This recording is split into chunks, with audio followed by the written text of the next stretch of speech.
Meet Ali. That's amazing, he says to his brother-in-law, Samir, at the dinner table, after Samir tells everyone how successful his digital marketing agency has been. While there's a smile on Ali's face, there's a feeling stirring in him of doubt. After his sister and his brother-in-law leave, Ali finds himself at the kitchen sink wondering, will I ever build a business of my own? For over 10 years, Ali has talked about starting a business. A data scientist in Dallas, Texas, Ali is fascinated at the idea of becoming an entrepreneur, but he struggles to follow through on his ideas. First was the coffee shop. He researched everything: sourcing product, finding the right location, pricing models, marketing. He would get so excited talking about it with his friends and family. Although it would be hard for him to find the time to do all this research, he would have to spend the time over the weekends or even into the evenings for him to plan out his entrepreneurial journey. But after months of planning, he realized the coffee shop was too risky. The upfront capital, the overhead, hiring staff, he felt like it was too much for him. So he shifted gears and decided to open a drop shipping business. No brick and mortar. He could do it online. He could do it from anywhere. So Ali dove into researching drop shipping, taking online courses, building a website. And as he got closer to launching, doubt crept in. How could he stand out versus all the competition? So many people are doing this. How could he be successful? So again, Ali quit. That was 2 years ago. And since then, Ali has entertained a number of other business ideas, including starting a consulting business, a cleaning service, even owning an ice cream truck, but nothing ever sticks. And this evening, hearing about Samir's success has led him to feel really down on himself. If Samir can do it, why can't he?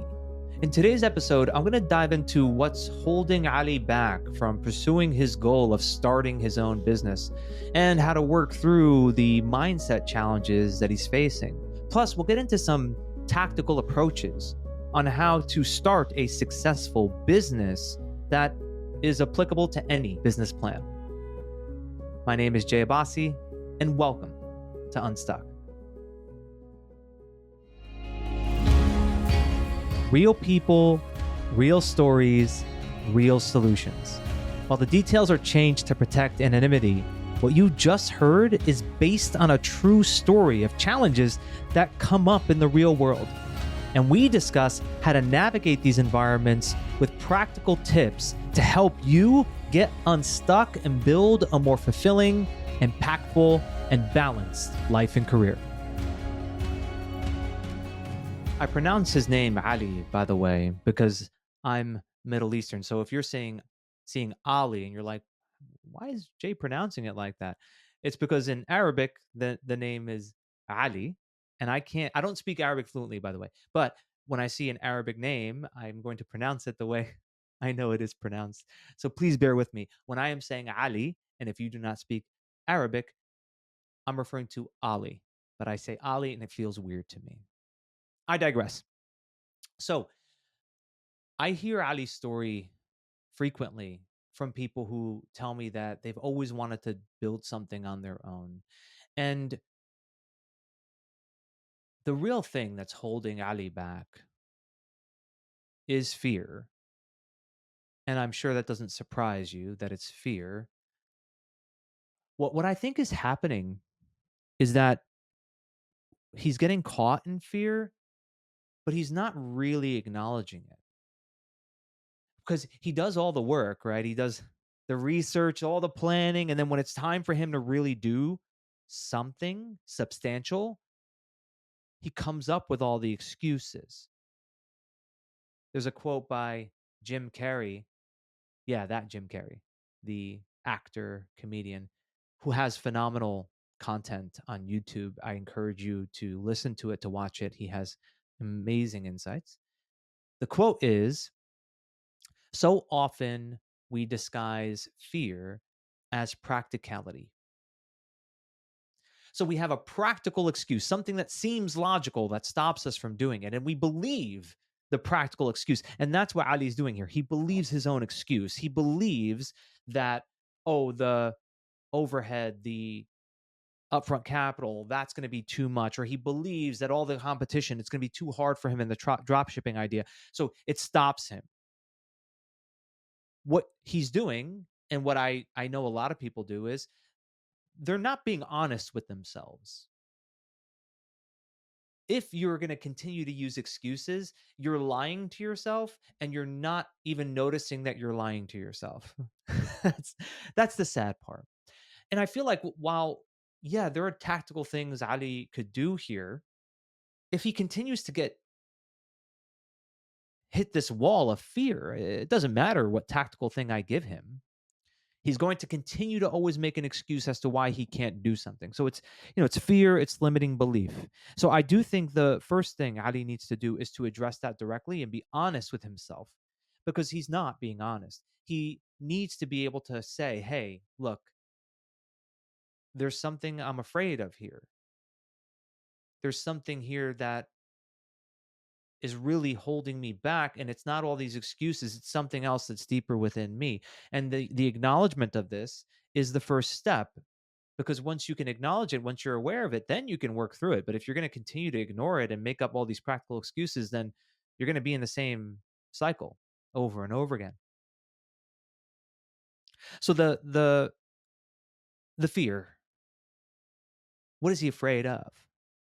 Well, the thing that I hear people say all the time, it's the fear of the unknown.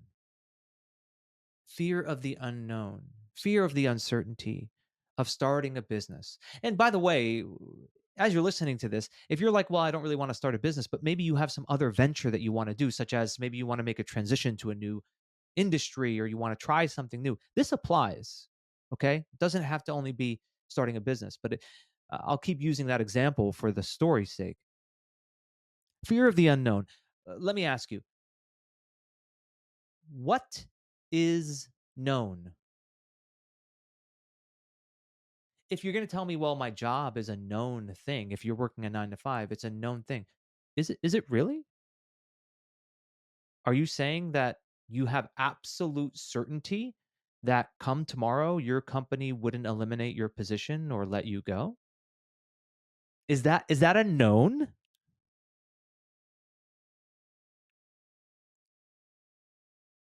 And if you look ahead into your future, isn't it all unknown? Everything is unknown. You don't know what I'm about to say next. You don't know what's going to happen after you listen to this episode. You don't know what may come at you unexpectedly. You may receive a phone call, something may happen in your life. All of it is unknown. So you have to see past the illusion. It's an illusion in your mind. What really you're saying is not that you have fear of the unknown. What you're saying is you're afraid of losing the known. That's the true fear. Fear of losing the known. Ali would be fear of losing, let's say, his own sense of perceived sense of control, security, and comfort with his job, or maybe he has money in the bank that he doesn't want to lose because he doesn't want to make that investment. So it's fear of losing the known. But what we just said there a moment ago is what we perceive as known is not truly known, because everything is impermanent. Nothing will stay forever. Nothing. So you have to see this as it is. It's an illusion. The known is an illusion. Here's another way to look at it. Okay. You tell me, Jay, having a job gives me more security. Having a 9 to 5, I feel more like there's control. Okay. And if I were to start my own business, it seems like there's no security, there's no control. Okay. That's one way to look at it. Here's how I encourage you to look at it. If your company could decide to eliminate your role tomorrow and you'd be fired, do you have any control over that? Absolutely not. Okay, well, if you were starting a business of your own and you can put in a certain amount of time and energy to then get more clients, get more sales, is that in your control? I'd say yes, much more so. So, which one has more control? I've done both, everyone. I've done both. I've been in the corporate world. I have had a successful business as an entrepreneur, and I can tell you with certainty in my experience, I have much more control now because I can decide if I want to maybe have a little bit of more of a relaxed month and not have as much business coming in from my speaking engagements and from my coaching clients. I just don't put in as much time and energy. But if I want to increase my overall revenue and success of my business, I just need to put in more time and energy. Do you have that power within your corporate role? Sure, you can put in more time and energy and hope to get a bonus and hope to get promoted, but there are a lot of factors in play there that are outside of your control. So see past the illusion. That's my point. See past the illusion. It's illusory that there is more control and more knowns with a 9 to 5. There are all of it's unknown. All of it is impermanent. So lean into that truth. I find that it's helped me a great deal to be able to take risks like I know Ali would like to take. And the approach, right? He's doing this on the weekends. He's doing this in the evenings. And that's an approach that could very well work if he can make time for it rather than saying, I'm going to find the time. It seems like he has struggled really to take the action to commit to the things that he says he wants to do. He's more in that planning phase. But if he can do it gradually over time, that's a perfectly fine approach. In Adam Grant's book, The Originals, he references the research on this that original thinkers, meaning people who start businesses, new ideas, are innovative, oftentimes are doing it gradually. They aren't just quitting everything and taking a huge risk.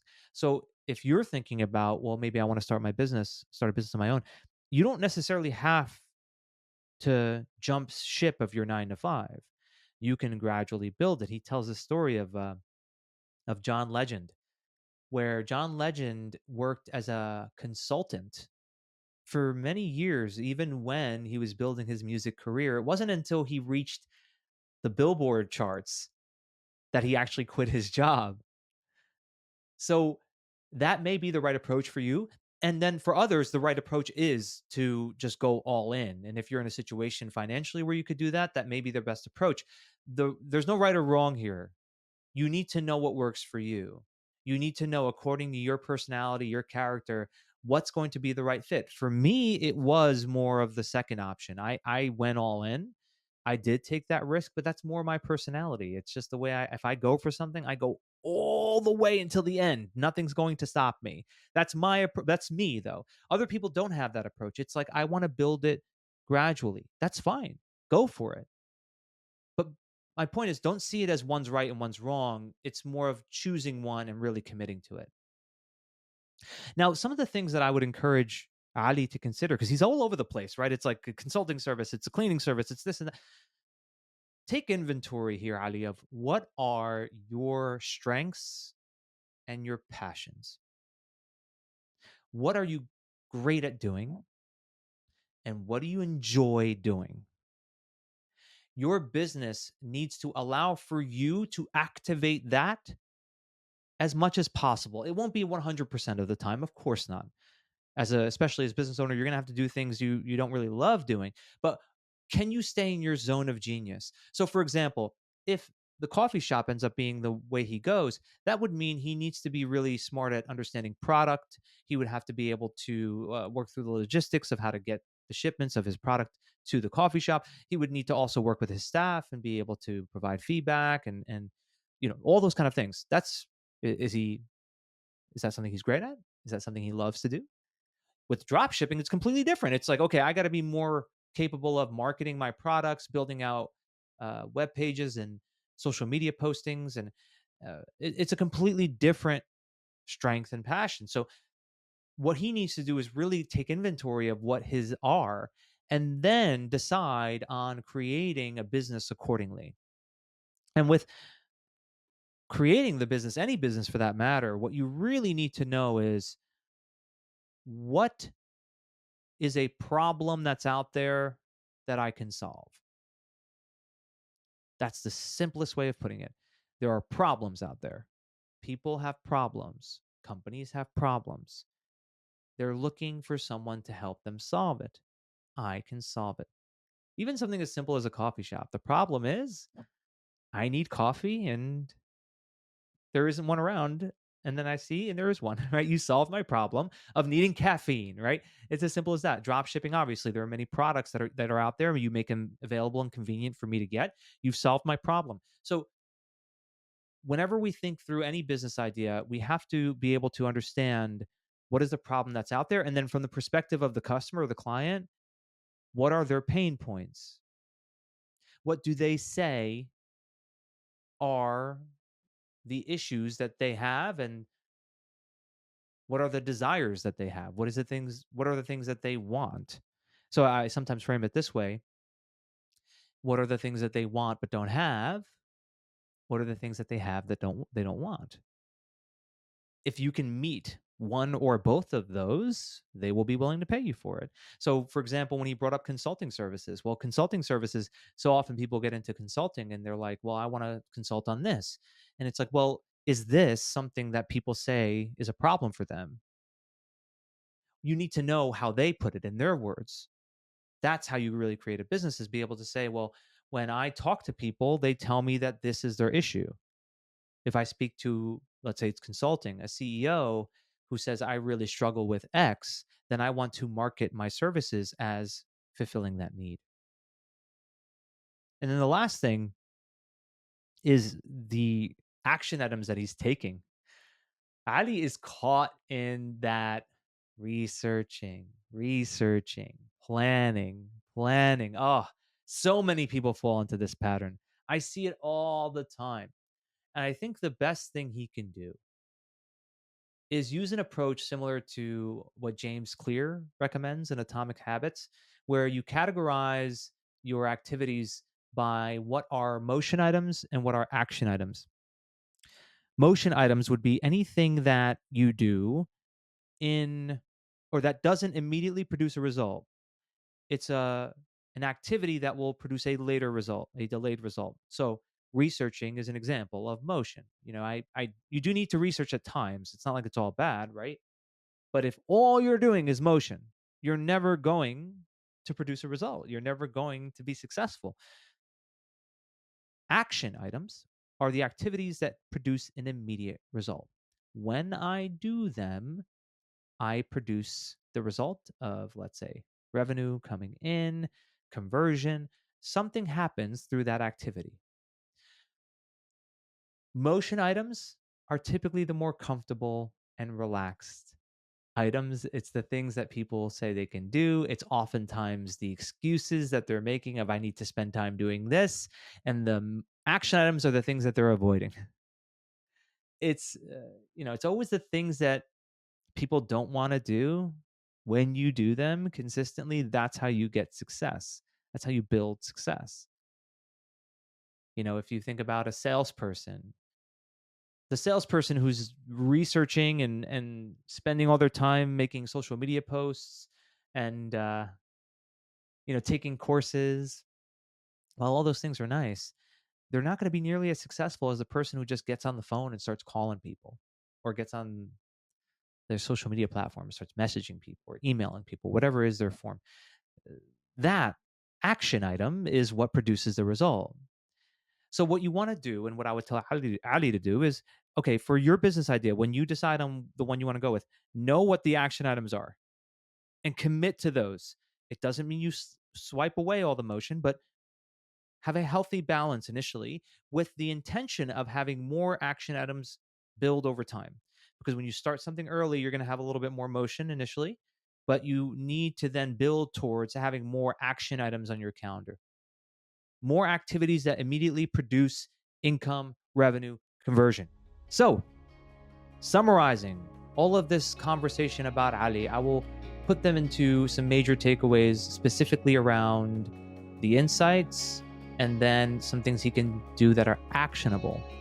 So the insights are: 1, to acknowledge fear and see it for what it really is. Stop believing your excuses. Be honest with yourself. It's fear. Fear is holding you back. That acknowledgement alone will help you. 2, see past the illusion of the unknown. That, oh, if I keep my job, it's known. And if I start a business, it's unknown. That's nonsense. All of it's unknown. Lean into the impermanence. You may even think of it from the perspective of, I have more control, more security as an entrepreneur because I am able to take actions that produce results where I couldn't do them in a corporate role. And then the third is being aware of the appropriate approach for you and not seeing one as right or wrong. Is it going to be a gradual approach where you do have a job and then you build it over time? Or do you need to make a full commitment? Just know yourself, know your personality, and either one can work. One's not right, one's not wrong.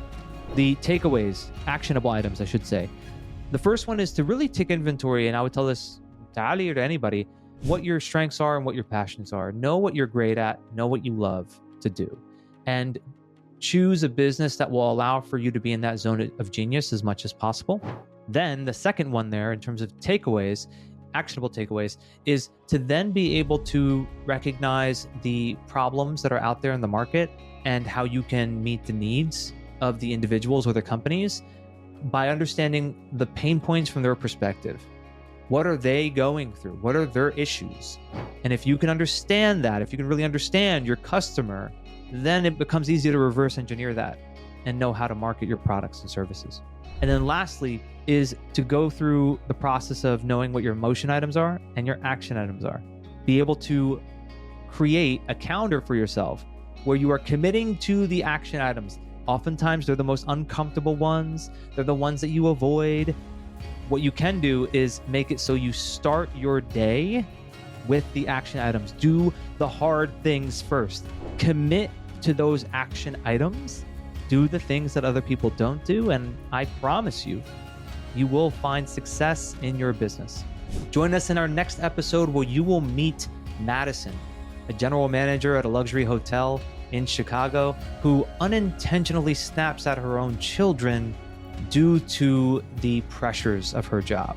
And I'll be speaking with health and wellness coach Rebecca O'Brien on how to help Madison work through this challenge, a challenge that so many of us face, which is to be an effective leader, a top performer, without having it negatively impact health, well-being, or personal relationships. Thank you for listening.